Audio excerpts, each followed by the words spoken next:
আসসালামু আলাইকুম।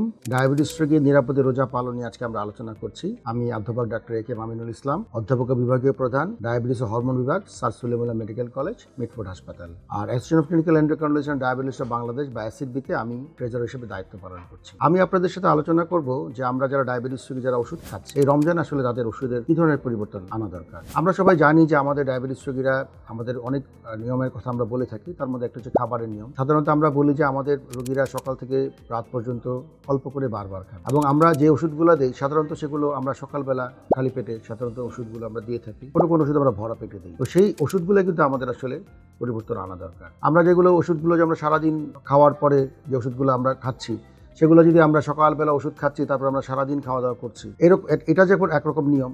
রমজানে আমরা কি করছি, আমরা কিন্তু সকালবেলা সেহরি খাওয়ার পরে সারাদিন না খেয়ে থাকি। কাজে এই দুই নিয়ম কিন্তু একরকম হতে পারে না। কাজেই নিয়মের পার্থক্য করাটা খুব জরুরি। যদি আমরা এই পার্থক্যটা না নিই তাহলে কি হতে পারে, আমাদের ব্লাড সুগার লেভেল কমে যেতে পারে অথবা বেড়েও যেতে পারে, এবং কমে গিয়ে আমাদের দেখা যেতে যেমন হাসপাতালে ভর্তি হওয়া লাগতে পারে। কাজে আমাদের আগে জেনে নেওয়া দরকার, রমজান শুরুর আগে থেকেই আমাদের চিকিৎসকের পরামর্শ অনুযায়ী আমাদের ওষুধের পরিবর্তন আনাটা জরুরি। আমরা যে ওষুধগুলো খাই, যেমন আমরা মেটফর্মিন জাতীয় ওষুধ খাই, যেগুলো আমরা যে বড় ট্যাবলেট ভরা পেটে খেয়ে থাকি, সেগুলো আমরা দুবেলা তিনবেলা একবেলাও খাই। একবেলা বা দুবেলা যারা খাচ্ছি তাদের জন্য কিন্তু আসলে পরিবর্তনের প্রয়োজন নেই। আমরা যে যারা একবেলা খাচ্ছি তারা একবেলাতেই খাবো, যারা দুবেলা খাচ্ছি একটা ইফতারির পরে একটা সেহরির পরে খেয়ে নিব। আর যদি আমরা কেউ তিনবেলা সেই মেটফর্মিন জাতীয় ওষুধ খেয়ে থাকি তাহলে কিন্তু আমাদেরকে সেটা দুবেলায় নিয়ে আসতে হবে। আমরা ইফতারের পরে এবং সেহরির পরে সেই ওষুধটা খেয়ে নিব। আমরা কিছু ওষুধ খাই সকালবেলা খালি পেটে, যেটা আমরা দিয়ে থাকি সাধারণত নাস্তার আগে আধা ঘন্টা আগে। সেই ওষুধগুলো কিন্তু অবশ্যই আমাদেরকে পরিবর্তন করে সময় পরিবর্তন করে নিয়ে আসতে হবে। সেই ওষুধগুলো আমরা ইফতারের আগে মানে ইফতারের সময় যে আমরা পানি খাবো, সেই ইফতারের পানি খেয়ে কিন্তু আমাদেরকে সেই ওষুধটি খেতে হবে। আর যদি সেটা আমরা না করি তাহলে কিন্তু যদি আমরা সকালবেলা সেই ওষুধটি খাই এবং সারাদিন না খেয়ে থাকি তাহলে কিন্তু আমাদের হাই পাওয়ার চান্স বেড়ে যাবে। তো কাজেই আমাদের কিন্তু এই পরিবর্তনটা আনা খুব বেশি জরুরি। এর বাইরে আমরা আরও কিছু ওষুধ খাই, যেমন আমরা সিটাগ্লিপটিন খাই, কেউ লিনাগ্লিপটিন খাই, কেউ ভিলটাগ্লিপটিন খাই। তো সিটাগ্লিপটিন বা লিনাগ্লিপটিন জাতীয় ওষুধগুলো কিন্তু আমরা সাধারণত সকালবেলা দিয়ে থাকি।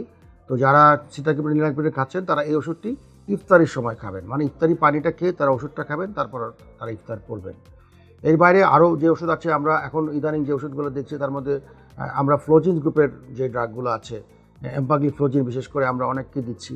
তো এম্পাগ্লিফ্লোজিন বা কেউ যদি ডাপাগ্লিফ্লোজিন এই ধরনের ওষুধ খেয়ে থাকি, সেই ওষুধগুলো কিন্তু আমাদেরকে সকালের পরিবর্তে, সকালে যেটা আমরা খেতাম তার পরিবর্তে কিন্তু আমাদেরকে অবশ্যই ইফতারি পানি খেয়ে আমাদেরকে ওষুধটা খেতে হবে, তারপরে আমরা আমাদের ইফতারটা করব।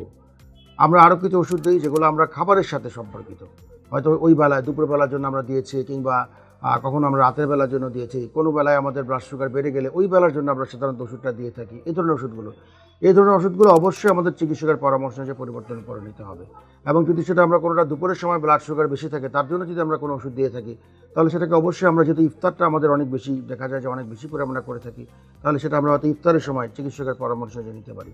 অথবা যদি আমরা সেটা যদি সেহরির সময় যদি কারো খাবারের পরিমাণ বেড়ে যেয়ে থাকে তাহলে কিন্তু আমরা সেই সেহরির সময় আমরা ওটা নিতে পারি।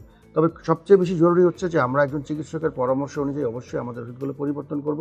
আর যদি সেটা পরিবর্তন না করি তাহলে কিন্তু আমাদের সেটার জন্য অবশ্যই আমাদের নানা ধরনের ক্ষতি হতে পারে। তার মধ্যে আমাদের এমনও কিছু হতে পারে যে ব্লাড সুগার কমে গিয়ে আমাদের অনেকে রোজাটা ভেঙে ফেলতে হতে পারে। আর আমরা যারা রোজা রাখবো তারা অবশ্যই খেয়াল করব আমাদের ব্লাড সুগার কিন্তু নিয়মিত মাপতে হবে।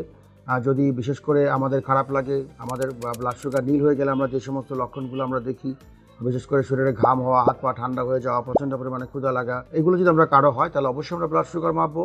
এবং যদি 4-এর নিচে হয় আমরা রোজা ভেঙে ফেলবো।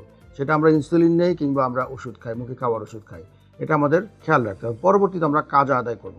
আর একটা জিনিস আমরা অবশ্যই খেয়াল রাখবো, ব্লাড সুগার মাপলে কিন্তু রোজার কোনো ক্ষতি হয় না। সেটা আমাদের দেশের আলেমরা যেমন বলেছেন, তেমনি মিশরের আলেম এবং সারা বিশ্বের আলেমরা কিন্তু একমত হয়ে বলেছেন যে রোজা রেখে যদি আমরা কারো রক্তের গ্লুকোজ পরীক্ষা করি কিংবা ইনসুলিন নেই তাহলে কিন্তু রোজার কোনো ক্ষতি হয় না। তাই আমি বলবো যারা ডায়াবেটিস রোগী আছেন, যারা মুখে খাবার ওষুধ খাচ্ছেন, তারা আমি যেভাবে বলেছি অবশ্যই সেই খাবারের ওষুধগুলো আপনারা সে পরিবর্তিত নিয়মে খাবেন, এবং অবশ্যই একজন চিকিৎসকের পরামর্শ গ্রহণ করে সে ওষুধগুলো পরিবর্তিত করলে আপনি অবশ্যই ইনশাল্লাহ খুব সহজেই এবং কোনো ধরনের ক্ষতি ছাড়াই আপনি রোজা পালন করতে পারবেন। আপনাদের সবার রোজা পালন শুভ হোক।